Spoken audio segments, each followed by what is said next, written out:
Okay. It's very strange, but it's up there. It's out there. There's no stopping it now.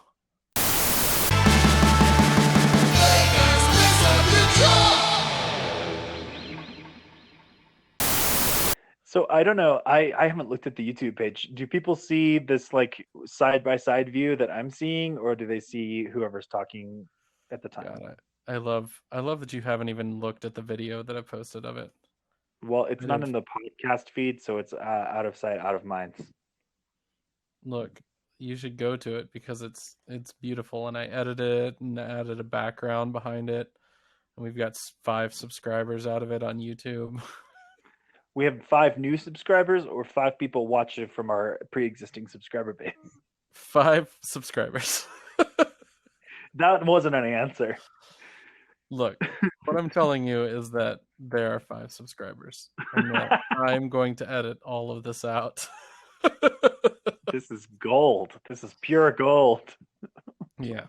Um, on the other side, though, we now have. I'm mostly just people are saying this, you're saying this, and you're seeing how the sausage gets made. But Yeah, on the other side of it, we've had 2 online cons that are interested in us doing panels now, which is dope.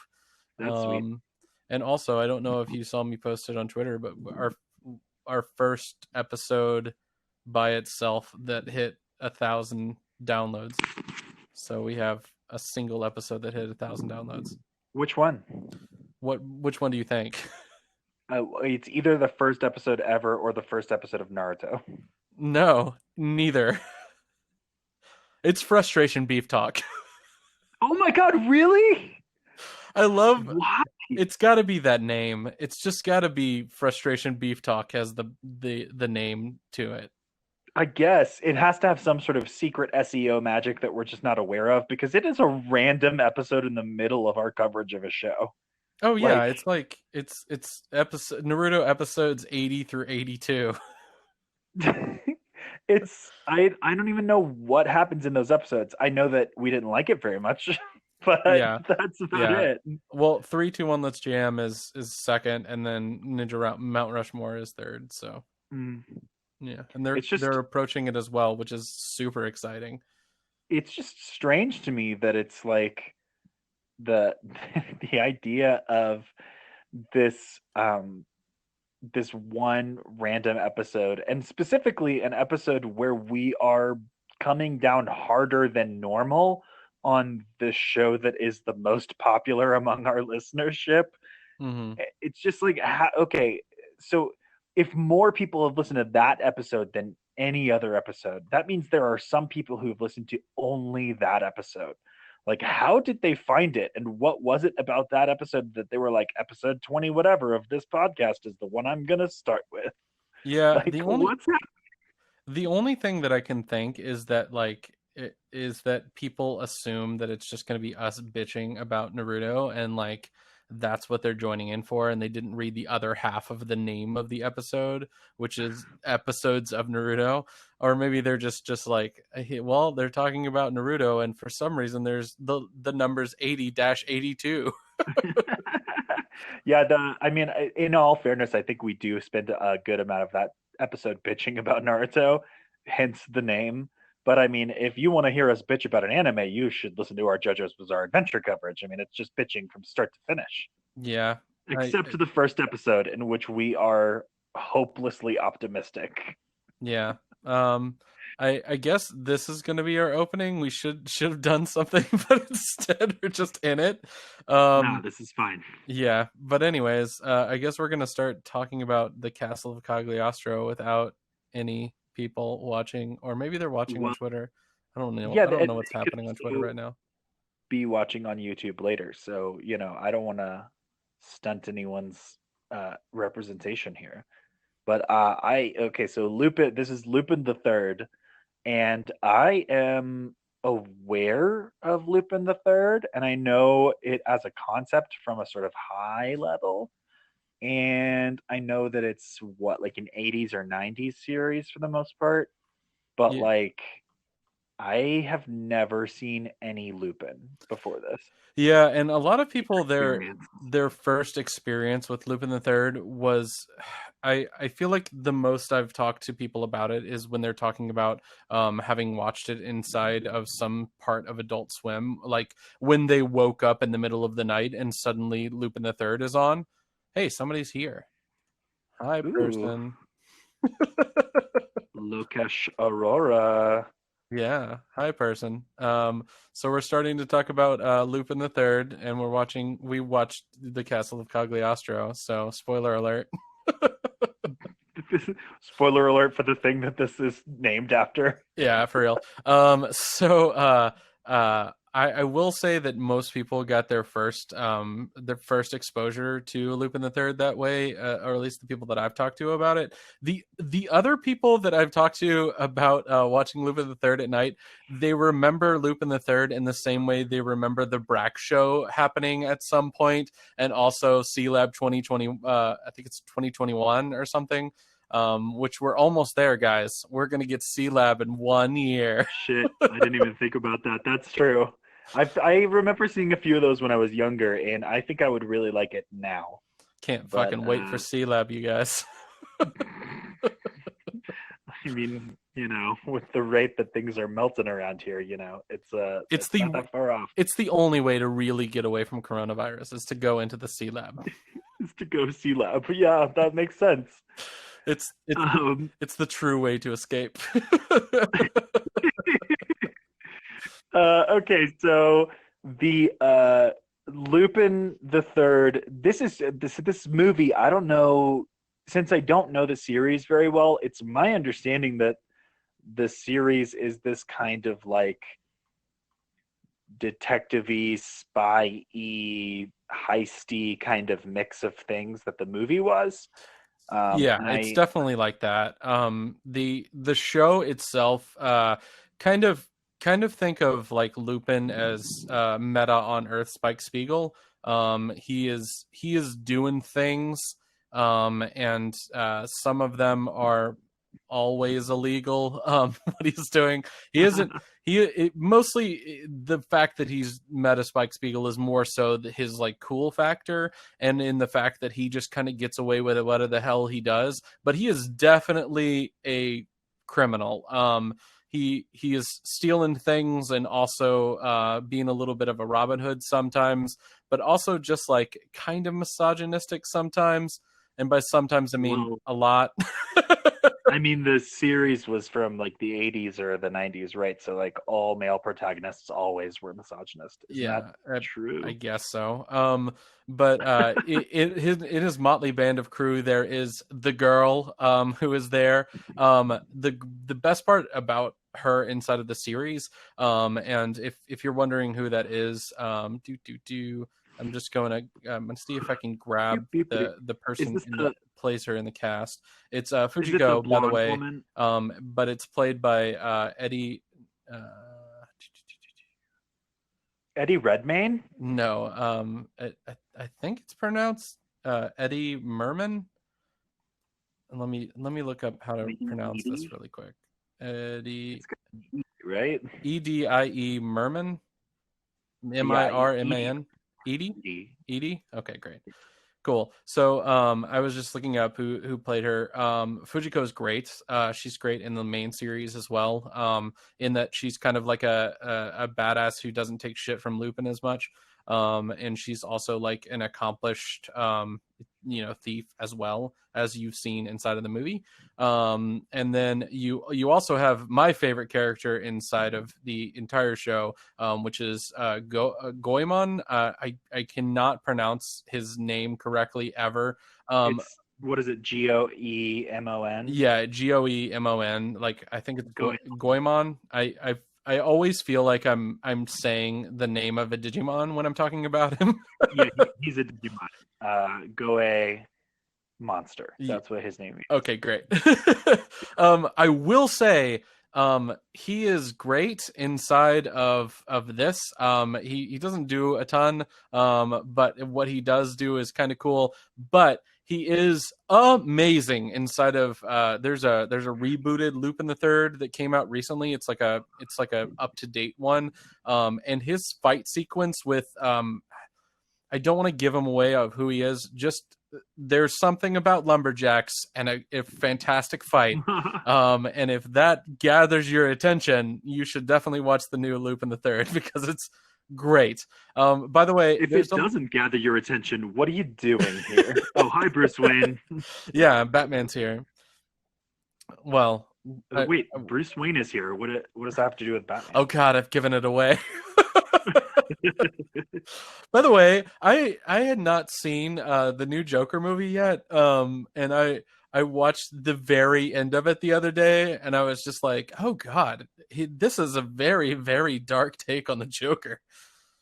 You haven't seen it, but you watched the ending. Yes, that is what happens when you live in a house and the people still have cable inside of the house. Sometimes you'll walk past a TV and they'll be watching the end of a movie because it is just on, and they have forgotten that it's on and are asleep inside of a chair, and we're not watching it anyways. Yeah. Yeah. Yes. What a life. Yeah, absolutely. Then we have our other characters. They're going to call him Wolf inside of this movie, which is played by Bob Bergen. There's Lady. He's great. I guess I think it's Clarice, which is.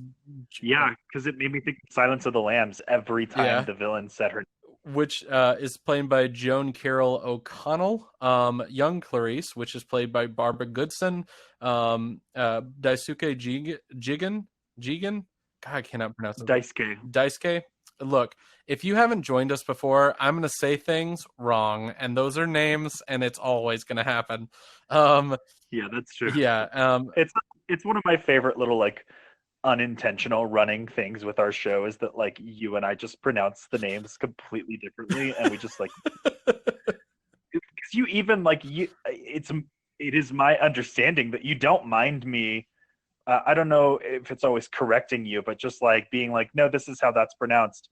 But then it doesn't adjust what you're doing. Like you're going to say it the way you're going to say it, and people just need to be on board. Okay, and then we also have. By the way, I didn't say if I said it. That's played by Steve Bullen. And then you also have the Inspector Zenigata, which is David Povall playing. And then my favorite character inside of the entire movie, which is going to be Count Cagliostro, which is played by a guy named Michael McConnell. I assume it kind of looks like his name is McConaughey, but that's got to be wrong. Like an Irish, yeah. Like Irish, I knew how to say it. Yeah, but he's the registered villain from every Ghibli movie is what he looks like to me. Yeah, there's definitely I don't think this predates Ghibli, but this is definitely like Ghibli adjacent. I was gonna say influenced, and that's probably misleading or inaccurate. Well, it's directed by Hayao Miyazaki. What? Wait, what? Yeah, you didn't know that? No. It's written by Hayao Miyazaki was one of the writers too. That is why. How did I miss that? That is why one of the villains is like a Miyazaki villain. Oh, I'm so glad this is live. Yeah, for everybody joining later, Blake and Spencer are both idiots. Well, that's part of the charm of the show. Yeah. Anyways, so let's go ahead and start off with a successful heist that has been committed by our main characters. And it turns out that all of the money that they have just stolen is actually counterfeit money, but not after they have sabotaged every single cop car. Oh my God. Some of them by cutting the cars in half, but you only find out when you try to drive away and the back half doesn't go with you. Like, this is great. My favorite. They do so much shit. Yeah, my favorite is like when the tire rolls into that one and then it just falls into pieces. Yeah. They're just, it's like I was watching the sequence and I was like, so what they did was they anticipated that these were the cars that would be used to chase them. And they used that knowledge to spend what had to have been like 6 or more hours sabotaging these cars in intricate and increasingly convoluted ways so that they could get away in a flashy sequence before they started their heist. It was incredible. Yeah, yeah, it's great. Um, I also love that they just jettison all of the money out of the car as they drive along away from it. yeah. Well, the reason that they do that is because all the money is counterfeit. Yep. But of great note is that the money is such a good counterfeit that basically nobody notices. And I think Lupin notices only because he is super savant in everything. Yeah. I don't know if that's true, but he's got that vibe. Yeah, the closest example I can find to him is this character from like this show that's on in America called White Collar, and like the character inside of that show is like a super white collar criminal savant who's good at everything white collar criminally. God, I'm getting like motion sickness from you moving around your camera. Well, I had to itch, so Okay. and I have to hold it. That's It's a whole. Okay, great. That's good to know. What is happening next on this is a very, very long intro credit where we get to watch all about slow Japanese jazz music. I like it though because it's nice. It sets, I think, the tone because of how connected to these types of stories jazz music often hmm is. And it's like lovely animation and it's kind of a nice, relaxing, colorful intro sequence. Yeah, It's pretty good. yeah, It's also it's gonna take us into our main event, but the reason our main characters, which is what is it, Lupin and Daisuke, is yeah, that what you said?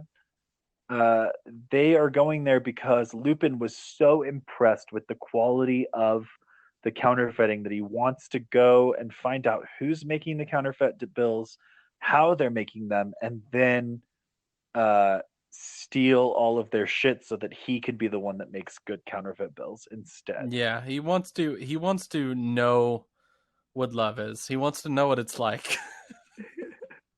He wants you to know he. Yeah. Anyways, next we are going to get a great sequence, which is one of my favorite moments in the movie, which is them driving down into this area, and a girl they see is on the run inside of her pink car from a let's just call them a car full of goons. They are, I think, literally identical. So very much goon status here, and there's going to be a lot of goon status going around. But this is our first one, and they just look like kind of Italian mobsters from a movie, animated and put into a car, clown car style. And they are chasing after her, and she does not like that, but she's not very good at getting away from them. But Lupin and Daisuke decide that they are going to also give chase because they decide that these goons look hella goony, and they don't think that they should be chasing this girl, so they're going to intervene. Yeah. So they are gonna make quick work of dealing with these bad Italian mobster men inside of a car. And the way that they are going to do that is number one, try to shoot out their tires, which I have learned from Mythbusters is not something that you can really do. Like it is Oh, incredibly really? difficult to shoot out someone's tire. Like Because of the because it's hard to hit it, or I mean, because it is why? a lot of centrifugal force that is happening on. Okay, so think of it as like a bullet is being fired this way, right? And what it is trying to Uh, hit is a surface that is moving like this forward onto it. So at the time that it okay. would hit the tire, it would not only change its trajectory, but it would probably push it to the side. And then they were just like, and the other thing about it is that the tire and the car you're having to match the speed of a bullet with the speed of the car as it's moving and hit the tire as well. So it's just incredibly difficult to do. The easier way to do it is to shoot it while it's on a trajectory. So it's on like a straight road, right? And what you're doing is you're shooting at the tire as it's on the straight road. So like if your trajectory is low enough, it would be able to hit the tire and the tread area and get pushed underneath the tire tread and go up into the tire, but it still might not even pop the tire. So like, Huh. it would be very difficult to do, is what I'm saying. That being said, her tires are actually armored tires, or not, the goons The tires goon. are armored tires, and so they're going to get they're going to get a little bit smashed up and then have to drive the hell up the side of a mountain and then through some trees after they knock out their front like with the way that he has this broken like windshield to his car, and he's just like pushing it out Oh with his yeah, hand, and I'm like, that was a great touch. that's made of glass though. Well, I mean, but you got to get it out of the way so that you can keep your chase going. Makes perfect sense. Yeah. So Uh, so they drive through these trees. My favorite part of driving through that though is that it's like sticks hitting them in the face, and then all of a sudden there's just a bird in their car for like a long time.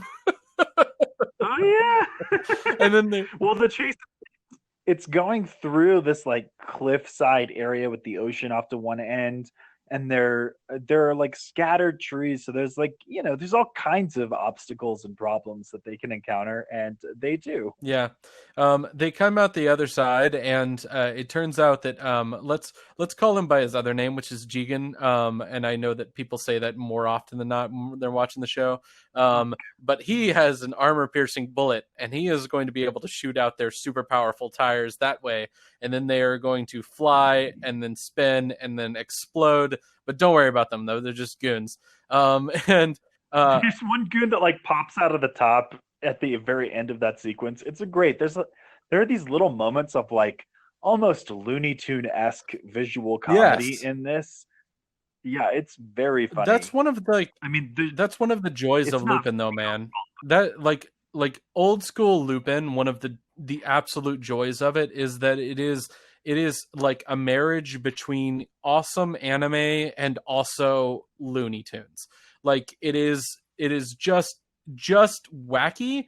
The comedy actually really lands on it, which is one of the big reasons to watch this show and why this movie is really good, despite the nature where like even the main character of the show is just like, I'm also a womanizer. So that's gonna happen as well. But anyways, um, Yeah, it's really interesting too, the Looney Tunes influence that you're talking about, or that sort of like corollary, because if people out there don't know, characters like Mickey Mouse and Bugs Bunny are the reason that most anime characters have over large hmm, eyes, because that American animation style influenced Japanese animators in that time period, and then the eye style transitioned. I think basically you got things like Astro Boy, where Astro Boy's eyes look like Looney Tune character eyes or Mickey Mouse eyes. And then I think other Japanese media was taking from Astro Boy.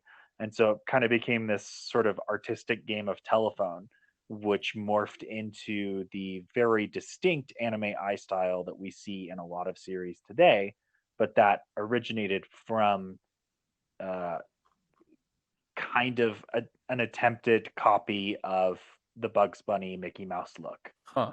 So I like that Looney Tunes-ness is Golly, here. I did not know that Astro Boy was predated by Mickey Mouse by that much. Mickey Mouse came out, like the first appearance of Mickey Mouse is in 1928, and then Astro Oh Boy yeah, was in 1952. So oh yeah, that's a full on 24 years afterwards. That is yeah. And that is I a think full Looney person Tunes who predates has that. started to drink and is now getting sick of drinking. That's not a thing that happens. So yeah, You're an I think alcoholic, Blake. yeah, I think Looney Tunes was. I'm You're gonna just gonna if skate I'm wrong. past that. Yeah, these spurious accusations. Um, I think that Looney Tunes was before that, and I'm gonna sound really dumb if I'm wrong, but I think it was 40s. But I Looney don't know. Tunes. It's nice that I have the internet in front of me. Holy crap! Yeah, I Looney just have my Tunes came out phone. in 1930. Oh shit. Oh man. Oh man. That is a long time ago, and I'm upset that you were Thank you. correct, but also incorrect. The 206 is coming to my defense, by the way. So, get out of my face. Anyways, let's continue with this because it turns out the girl inside of the car is knocked out. She is still able to go forward, which I don't know is a super thing that happens when you pass out inside of a car, especially. Well, if your foot's still down on the Well, accelerator. hold on. So, like, your foot might be down on the accelerator, but the thing is, if you've ever put your foot down on the accelerator, there is pressure pressing back on you. So, like, if you were to pass out, unless you're like passing out with all of your weight on your one foot, your foot's probably going to come up and you're going to start to slow down. She is instead speeding up, and then she like swerves back and forth and then like goes off the road after Lupin jumps into the car with her. And then it like, okay, well, let's call him what he's called in the movie, which is Wolf. They're gonna call him or not Wolf. God. Wait, did they call him? Yeah, they call Yeah, him they Wolf. call him Wolf inside of this. That's his like code name with the police. And they're gonna go off the road. But here's the thing: he always has his damn grappling hook, which is just it's just everywhere in this movie. Anytime you're like, I wonder if he has a grappling hook. Yeah, he does. And you know what else he has? He has a belt buckle that has a little teeny tiny crank inside of it to let himself down with. I fucking love that He's so got the much. Oh my god. He's ready, Oh my god. which is, like some Batman stuff, which Batman was the 40s, I think. Mm. Uh, Superman was the 20s. I think Batman was the 30s or 40s. So this is utility belts are a thing. This is Yeah, established. absolutely. The girl that he is carrying is going to wake up long enough to freak out a little bit and then feel okay when she feels like she's being taken care of, even though she is about to fall. And then right before they get to the ground, they fall. She wakes up first because she didn't get cracked in the head by the falling branch that was attached to it. By the way, somebody said that Soups was like 35, so Yeah, I thought for sure he was the 20s, but they're probably yeah. right. I tend to agree with everybody who sounds like they know more than me because I'm usually wrong and not afraid to admit it. I thought you were going to say I tend to agree with everybody who says something other than what Blake says. Well, that's also true. No, that's wrong. That would just lead you down the path of destruction every Yeah, time. fear leads to anger. Anger leads to hate. Hate leads to the dark side, Blake. Yeah, and all those midichlorians. All those midichlorians. It's either a microscopic creature. It's not magic. What are we talking about? Okay, so I they still get remember you making. I still remember that you made me watch that, like, why episode 1 is awful and why episode 2 is even worse than episode 1, and it was the moment where I realized that the whole reason that he was talking about it getting worse and worse and worse was just that George Lucas was having more and more control. Was just like, oh, so unchecked power ruined these movies? Great. Yeah, it's weird. It's almost like unchecked power is always Yeah. bad. Absolute power corrupts absolutely. Also, Um, also yeah, he but said only assists those deals are in Star Wars absolutes. STDs, which is midichlorians, and I'm like, I guess so. It's I mean, where is the It's the lie? It's the HPV of the Star Wars universe. Everybody probably has it, and for some people, it's going to go bad. Yeah, so okay, so Lupin saves this girl and then immediately she's captured. And I don't remember how they get her away from him. Oh well, they don't. Um, Well, she runs away from she runs away from him while he's asleep. Well, he's asleep because he got cracked in the head, and she's like, "I can't stay." But he's yeah, unconscious. It's like being asleep, but Yeah. worse. So she takes off her glove that she's wearing that has her ring inside of it that has her like family crest on it. And she or not family crest, but it's kind of part of her family crest. We'll discuss that in a minute.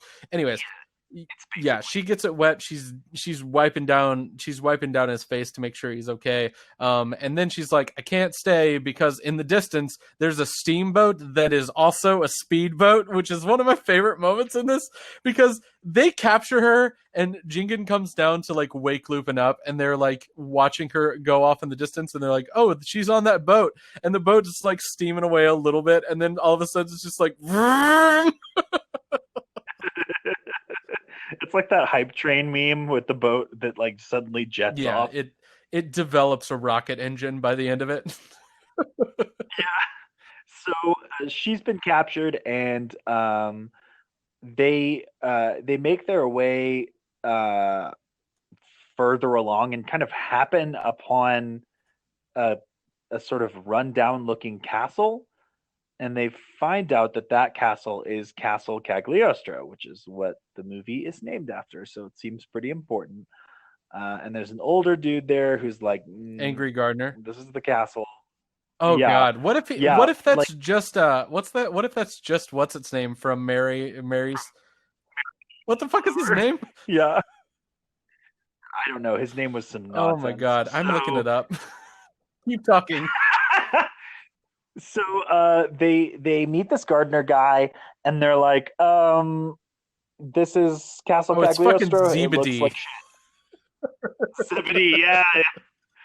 So they're like, this castle looks dumb and run down, and like nobody lives here. And he's like, very not Yeah, having that. he's like fuck you. The prince died.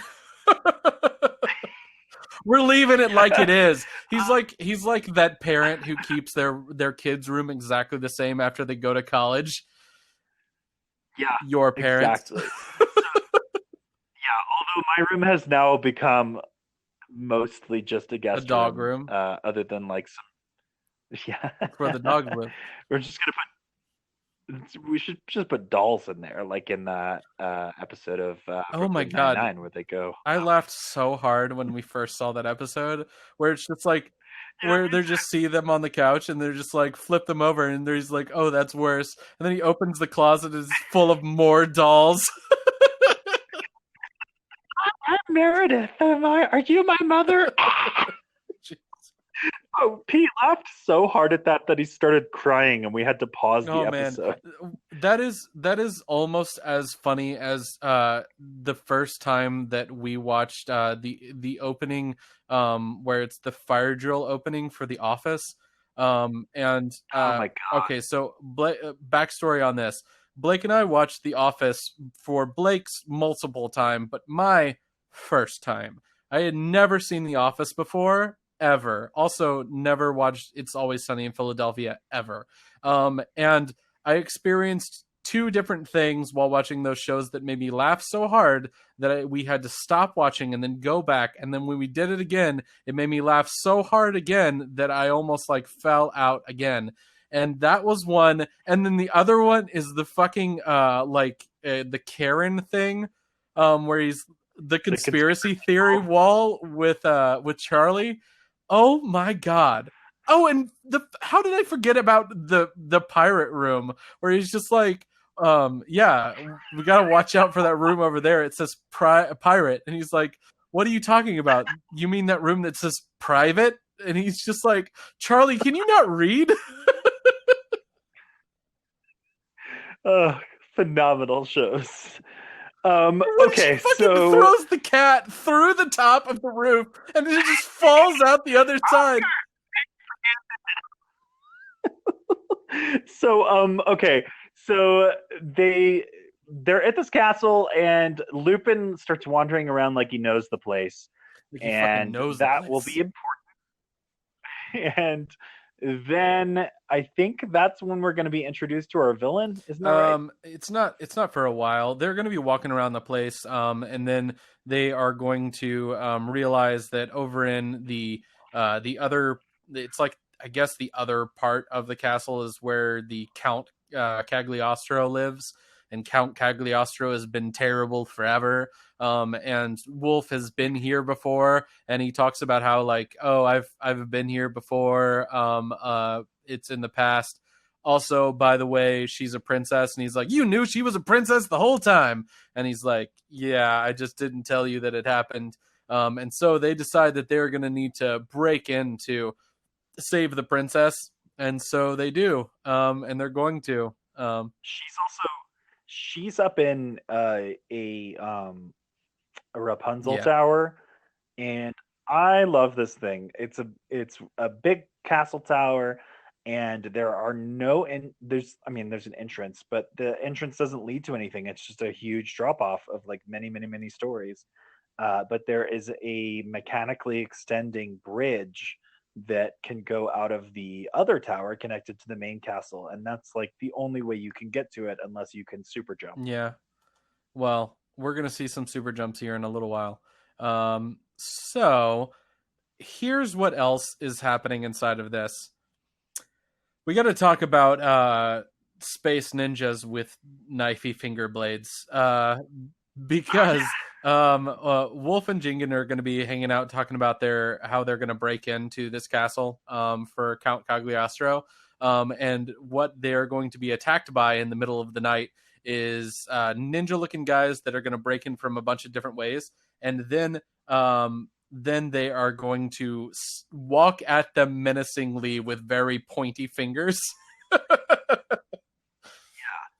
They have sharp fingers, they have kitty cat claws, and masks on their faces and identical designs. This is our second instance of Goon Squad, and will be our most prominent Goon Yeah. Squad. Uh, They also take an aquatic form that we'll talk about in a little while. Um yeah. So that is also going to be happening. So just be aware. There's gonna be some more aquatic adventures coming up here in a little bit. Um yeah, then the movie takes a hard chatty turn, where it's just like not a lot of interesting is happening. Let's go ahead and get to the break-in part of it. that might be a little subjective on your part, but I'll go with it. Man, I'm just saying, it's like there's just them talking about how they need to break in and the different things they need to do. They get reintroduced to Goemon, because they're like, hey, you need to come and be a part of this. It's good that you're a part of this. And then we're going to get our first introduction to one of the best characters in the entire show, when he is introduced and called in by Wolf, and that is going to be the inspector, because I love the inspector. He is just always the guy that takes the fall inside of the episodes. It, Lupin is one of those things where it's just like, it's think of him as like the Team Rocket, where it's like him in every episode, and he's trying to catch. No, a better one is like the Pink Panther. Like the Pink Panther is always getting away with stuff, and then Inspector Clouseau is always trying to catch the Pink Panther, but can never catch up with him, and is always outsmarted in the end. And that is what happens with the Inspector here too. It's just the same. Um, so he's going to be invited in, and he is going to be told at every turn that he needs to leave because they don't need his help. And he's just like, but I'm going to stay here and help. And they're just like, but we have lasers all over the property. And he's like, that's okay. And with that being said, can we talk about how everyone smokes in this movie? Yeah, that's true. Which is, I guess, a very like '80s, early '90s thing. They're like, yeah, smoking it's good for you. Um, but yeah, they have motion sensor lasers, which is extremely advanced in a movie that otherwise feels maybe like it's set in like the 60s or 70s. Like they just have motion sensor lasers, and you just have to buy into it because that is how they guard the castle. Also, they tell him this while they're giving the inspector a tour of the grounds, and I believe he has some of his men with him. And it's like, you guys really waited to the last minute to be like, if you step over this exact line, that is not marked on the grass, you will be Yeah, shot to and death. like how not everybody that comes and visits this place is not murdered at all times is beyond me. Like, I hope you sent a note first so they know to turn off the death Yeah, yeah. lasers. Uh, so Lupin is also watching this from afar, and he's got to hatch a plan to break into the castle without being shot by the motion sensor lasers. And so they decide that they are going to make an aquatic entrance in through kind of like a sewery tunnel. And I think that's where the steam speedboat took Lady Damsel earlier in the movie. Yeah, they took her earlier in the movie, that's for sure. Um so the next thing that is going to happen is them breaking in, and there's a great sequence where they're just like swimming through the water. Can we also talk about how long Wolf can hold his breath? Because it's an A long absurd time. amount of time. They do have like oxygen packs and breathing apparatuses, so it works. But he does not always have it in his mouth, and it's pretty Yeah, impressive. There's also a great moment where they're breaking in, and then Wolf gets swept away by the current. It's him and Jigen, and Wolf is getting swept away by the current, and he's getting basically like poured out of the tunnel where they were in this sort of like waterfall into another area, and he's trying to like swim up the waterfall to stop his descent, and it's just like you can tell he's not going to succeed, but the way that it's animated, and it just has, it's that another one of those moments of like Looney Tunes whimsy, and it's really great. I really yeah, enjoyed this it. movie's great. It was really fun. So because he got washed away, I think he comes out in a different spot, and where he comes out is in the mouth of a statue that the inspector has just at that moment realized needs to be guarded because Lupin might come out of Yeah, it. yeah, that is exactly what is going to happen inside of it. But he is going to be distracted by other things happening inside of there, mainly the count being just like get out of my house because you as you may have figured out, there is a large MacGuffin inside of the house, and that is that all of the counterfeit money that we saw at the beginning of the movie is going to be from the Count. He has been printing all of this fake money, and he doesn't want anybody to find out about his nefarious dealings. So he wants the inspector gone as soon as possible. He manages to knock him and push him out of there, but not before Lupin dresses up as the inspector and then runs around the place. I love it so much. Okay, so the inspector comes up first, right? And then he's just like, you need to be on the watch for Wolf. And then he like leaves and is escorted away. And then you see him run back up, and he's just like, you idiot. That's Wolf in disguise as me. You need to go catch him. And they run past him. And then it turns out that he is straight up Bugs Bunnying him. And he's just like, idiots. And it turns out it's Wolf in disguise. And he goes to catch up, and he has this great moment where he is like caught in a trap and falls through a hole, but catches himself before he falls all the way through, and is able. Yeah, always grappling hook. And he is able to get out around the castle, and he ends up on the roof. That's all you really need to know about it, other than they finally catch up with the inspector, and the inspector's like, "I'm not the one. You've been fooled." And they're like, "Crap!" And they turn around to go chase after him. There's also a really funny bit where Lupin figures out how the trap was sprung earlier and sets it so that it springs on someone else. And that was great. Yeah, yeah, that is great. So he's going to end up on the roof, and he's going to see the tower where Princess Damsel is being held. And so he's going to try and get to her by using some sort of uh, firework rocket Yeah, thing that he is attached the yeah, string to. he is going to. Okay, so he is going to want to light it to fly over there with the grappling hook stuff so that he can so that he can then climb across to catch, to get into the tower easier. But he is going to lose his balance and then fall down the tower, and he's just going to be like, well, shit, I'm either going to die or jump. So he starts to run faster and faster, and then he just jumps, catches the top of another tower, and then jumps from that. And then he's straight up like free soloing it, where he like grabs the bottom of that tower and he's just holding on with his No, fingertips. he's totally Yeah, straight up parkour.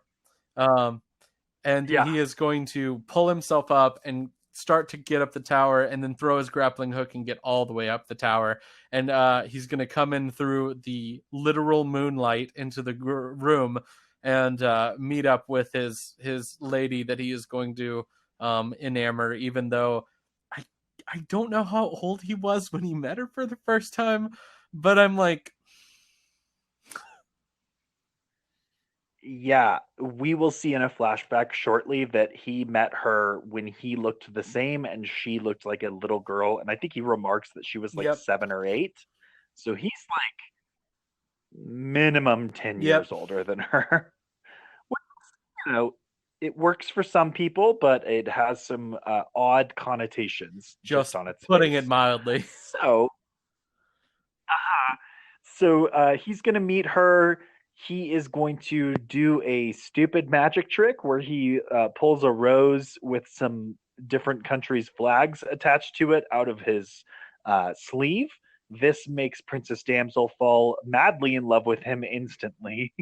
And then he wants to rescue her, but this is when Count Cagliostro is going to throw a wrench in his plans, and he's going to get trapdoored out of the room. Yeah.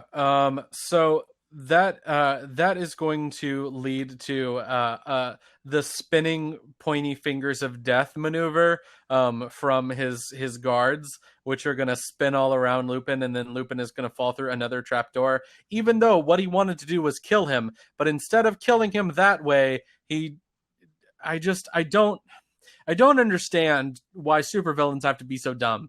They just never think about it. It's just think of him as the Doctor Evil of this movie. He could have killed him immediately, but instead he had to drop him in his tank full of sharks with lasers on their heads.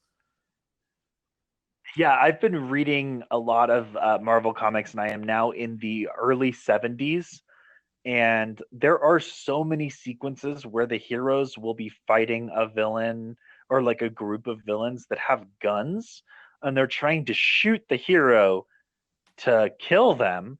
And then somebody like gets the jump on the hero and like hits them in the back of the head with the butt of the gun and knocks them unconscious. And then they just leave. And it's just like your goal used to be to kill them until you knocked them unconscious, and now your goal is not. It doesn't have anything to do with them. And like, yeah, I get that you were trying to stop them, but half the time they're like aware of this character and the problems that that character poses to their plans otherwise, and they just leave. They Yeah, just and also let it like, go. you know what a great way to stop them would be? To kill them. Yeah, and you know what a great way to not miss anymore would be? Them lying there in front of you unconscious. Like, just take the opportunity, you fucking villains. Yeah, You're already evil. absolutely.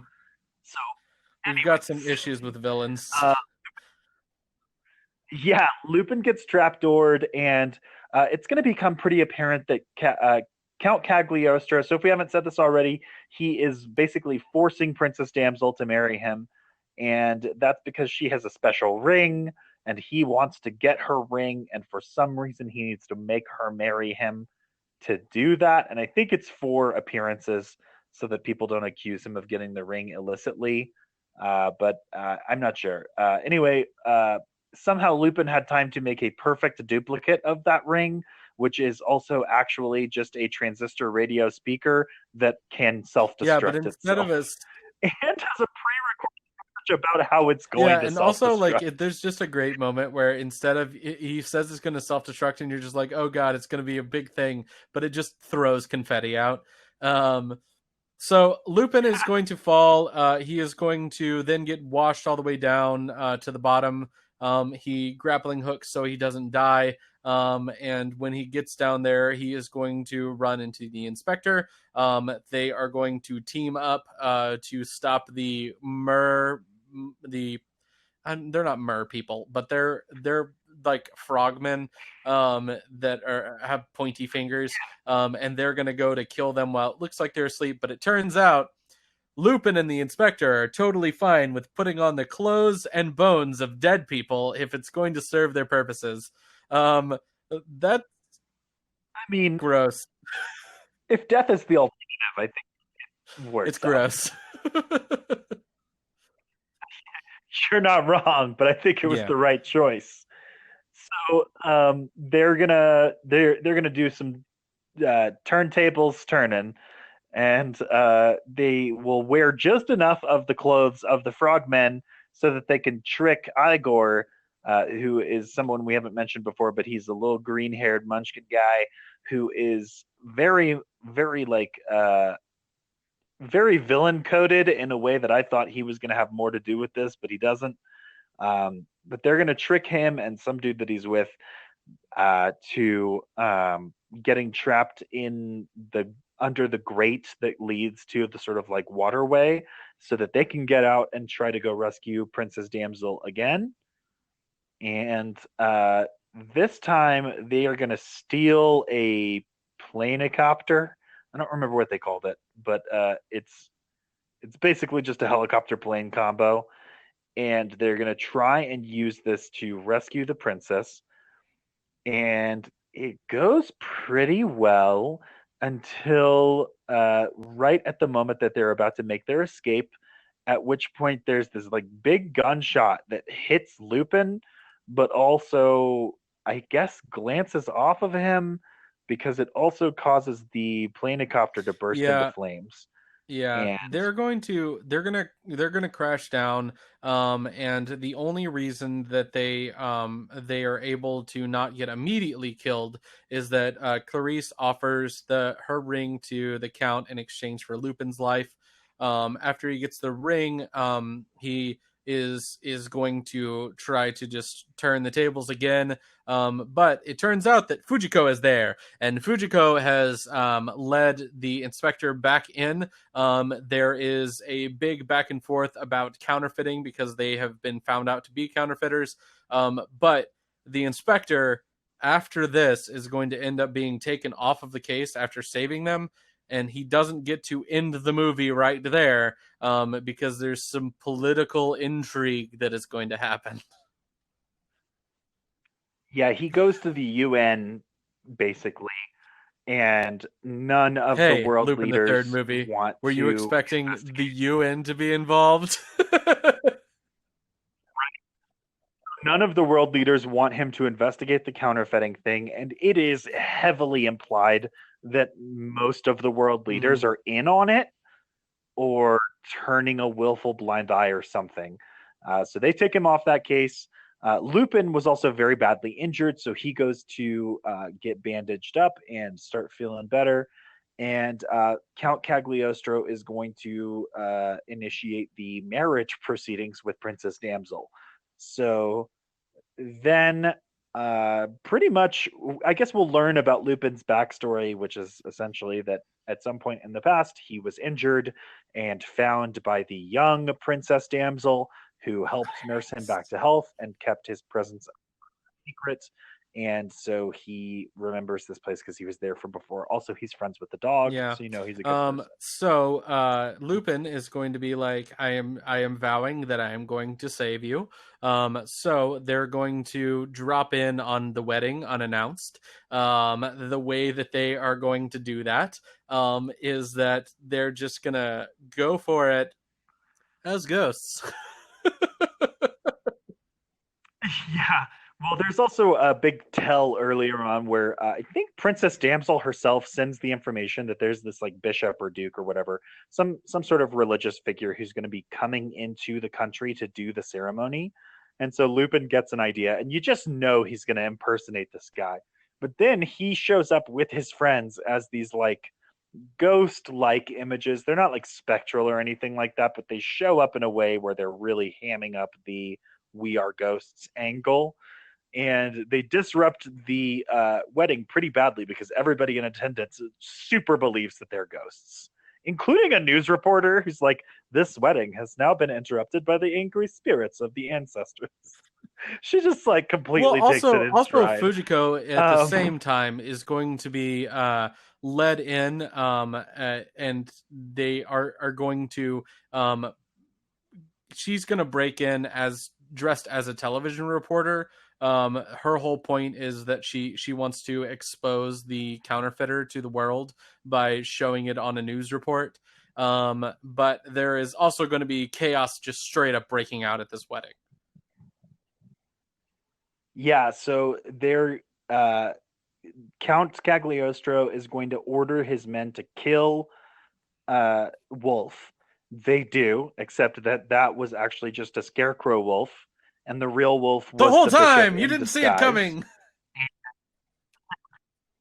Yeah, and this I think serves to show that Cagliostro is a vicious villain in the way that he was accused of being, and so the people kind of turn on him emotionally. Uh, they pursue Wolf and Princess Damsel, while Jigen and Goemon stay back to have a not a fight that you get to see much of, but they are technically fighting off endless waves of ninjas and sort of doing their part. But the climax mostly focuses um, on Wolf taking Princess Damsel up through the gear tower of a big clock tower. He also is going to figure out the trick of the two rings on the way up, and they need to go. They need to be placed as the eyes of this statue that's on the place in order to unlock the treasure. They're eventually going to be attacked by Count Cagliostro, and he will maneuver so that they are fighting on the clock face on this giant clock tower, and he's going to get Princess Damsel and hold a sword to her, and Lupin's going to try and do an exchange of the rings for Princess Damsel's life, but Cagliostro is not to be trusted and tries to kill both of them. They basically fall to their death, but they happen to land in the water and land such that they don't die. Meanwhile, Cagliostro picks up the two rings and follows the directions that Lupin gave him to unlock the treasure. Unfortunately for him, for some reason, unlocking the treasure causes the clock face that he is standing on to move so that it points to the midnight or midday time, which has the side effect of crushing him to death between the clock hands. In a way that should be gruesome, but a lot of the gruesome violence gets cut away from in the movie, so it's pretty kid friendly overall.